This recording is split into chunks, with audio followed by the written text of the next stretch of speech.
എന്തായാലും തെരഞ്ഞെടുപ്പിന് ശേഷം ഇന്നലെ ജില്ലാ കമ്മിറ്റി ഓഫീസിൽ പോലീസൊക്കെ മാറി ആക്രമണം ഉണ്ടായും ജില്ലാ കമ്മിറ്റി ഓഫീസിന്റെ ഗേറ്റൊക്കെ കടന്നു വരികയൊക്കെ ചെയ്തിരുന്നു. അപ്പോൾ പോലീസ് പെട്ടെന്ന് സ്വഭാവമൊക്കെ മാറി വലിയ രീതിയിലുള്ള ഒരു അതിക്രമത്തിലേക്ക്. അത് പാലക്കാട് തന്നെ അങ്ങനെ സംഭവിച്ചു.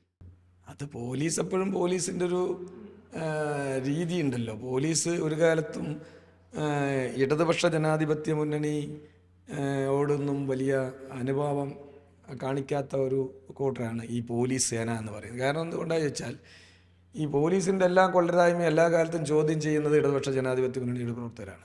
അപ്പം അതിൻ്റെ ഒരു ആവേശമാണ് ഇന്നലെ കാണിച്ചത്. അതൊന്നും പാലക്കാട് ജില്ലയിൽ നടക്കാൻ പോകുന്ന കാര്യമല്ല. ഈ ഭരണത്തിലിരിക്കുന്ന ഇടതുപക്ഷ ജനാധിപത്യ മുന്നണിയും CPM-ഉം ഭരണത്തിലല്ലാതിരിക്കുമ്പോൾ ഉള്ള CPM-നെയും ഇടതുപക്ഷ ജനാധിപത്യ മുന്നണിയെയും ഇനി പോലീസ് കാണാൻ പോകുന്നേ ഉള്ളൂ. കാരണം മാന്യമായി കാര്യങ്ങളെ കണ്ട് ന്യായപരമായ കാര്യങ്ങൾ നടപ്പിലാക്കാനാണ് ക്രമസമാധാന ചുമതലയുള്ള പോലീസ് സേന ശ്രമിക്കേണ്ടത്.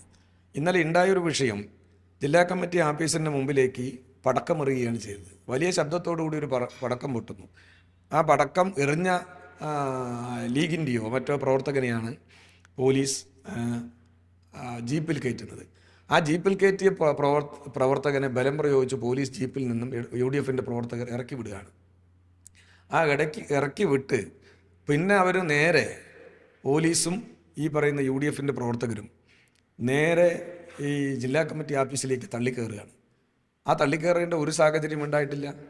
ജില്ലാ കമ്മിറ്റി ഓഫീസിൻ്റെ മുറ്റത്ത് നിൽക്കുകയായിരുന്ന ഇടതുപക്ഷ ജനാധിപത്യ മുന്നണിയുടെ പ്രവർത്തകരെ, പ്രത്യേകിച്ച് SFIൻ്റെ ചെറുപ്പക്കാരുണ്ടായിരുന്നു. ഞങ്ങളെല്ലാം ഇവിടെ 5 മണി വരെ നിന്ന് നമ്മുടെ ജയിച്ച MLA-മാർക്കെല്ലാം ഒരു സ്വീകരണമൊക്കെ കൊടുത്തിട്ടാണ് ഞങ്ങളെല്ലാം ഇവിടെ നിന്ന് പിരിഞ്ഞു പോകുന്നത്. പക്ഷേ ഇവിടെ മുറ്റത്ത് നിൽക്കുന്ന SFIക്കാരെ അകാരണമായി അനാവശ്യമായി പോലീസ് ലാത്തി വീശുകയാണ്. ഒരു കാര്യമില്ല. ഒരു കാര്യം പോലീസ് മനസ്സിലാക്കേണ്ടത്, CPM-നെ സംബന്ധിച്ചിടത്തോളം ഭരണത്തിലില്ലാതിരുന്ന നിങ്ങളുടെ എല്ലാം കുതിര കയറാം എന്നാണ് ഇവർ ആലോചിക്കുന്നതെങ്കിൽ പാലക്കാട് ജില്ലയിൽ നിന്നും അത് വിലപ്പോവില്ല എന്ന് ഇനിയുള്ള ദിവസം മനസ്സിലാക്കണം. മാന്യമായിട്ട് ഇങ്ങോട്ട് പെരുമാറിയാൽ അതിനേക്കാൾ കൂടുതൽ മാന്യതയോടുകൂടി ഞങ്ങൾ പെരുമാറും.